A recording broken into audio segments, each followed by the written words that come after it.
Le fermier du quartier. Bonjour, ici le fermier du quartier. Aujourd'hui, on va parler de compostage. En fait, il y a plusieurs avantages à faire du compost pour votre potager. En fait, un des premiers avantages, c'est vraiment d'ameublir la terre. Elle va mieux se travailler, on va mieux la cultiver, on va l'alléger. Surtout ici au Saguenay, on a des sols un petit peu plus lourds, glaiseux. Alors le compost va permettre d'ameublir la terre. Ensuite aussi d'enrichir la terre dans votre potager.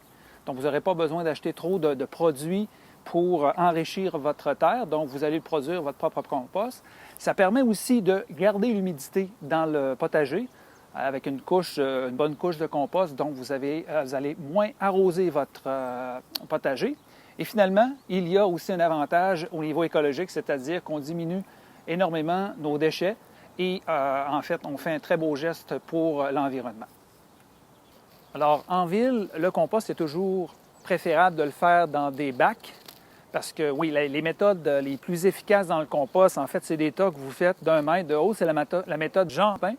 Mais en ville, il faut utiliser des bacs. C'est plus, en fait, c'est plus hygiénique.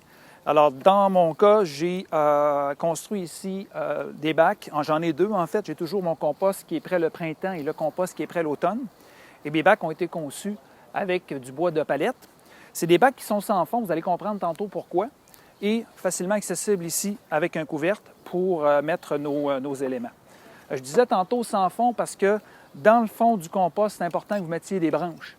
Donc, pour oxygéner, c'est important que l'oxygène entre dans le bac à compost. C'est pour ça qu'il est surélevé aussi sur des briques.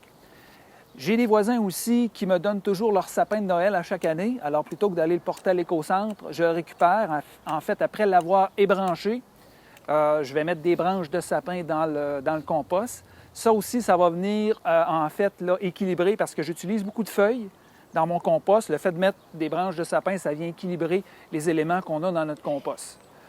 J'en parlais, les feuilles, plutôt que d'aller les porter à l'éco-centre, vous les mettez dans votre compost. Durant l'année aussi, j'ai naturellement, avec mon terrain ici, je diminue beaucoup l'espace pelouse à chaque année pour cultiver davantage. Donc, je récupère la tourbe, la pelouse avec la terre et j'en mets aussi dans le compost. Encore là, ça vient régulariser, ça vient équilibrer le compost. Et il est important aussi, durant l'année, de venir humidifier votre compost, surtout quand c'est très sec durant l'été, de venir mettre de l'eau pour encore là équilibrer votre compost. Donc, dans votre compost aussi, vous pouvez mettre les excréments de poules, vous pouvez aussi mettre de la cendre de foyer, la cendre de bois. Il ne faut pas trop en mettre quand même encore là pour équilibrer. Et naturellement, tout ce que vous faites comme compostage domestique, ce que vous avez à la maison, tout ce qui est pelure, rognure, de légumes, de fruits, vous pouvez mettre ça dans votre compost. Le compost d'hiver, nous, ce qu'on fait, c'est qu'on a des contenants qui sont plus près de la maison pour éviter que l'hiver de venir dans le fond du terrain porter le compost. Alors, j'ai des petits contenants. C'est sûr que l'hiver, ça va composter moins.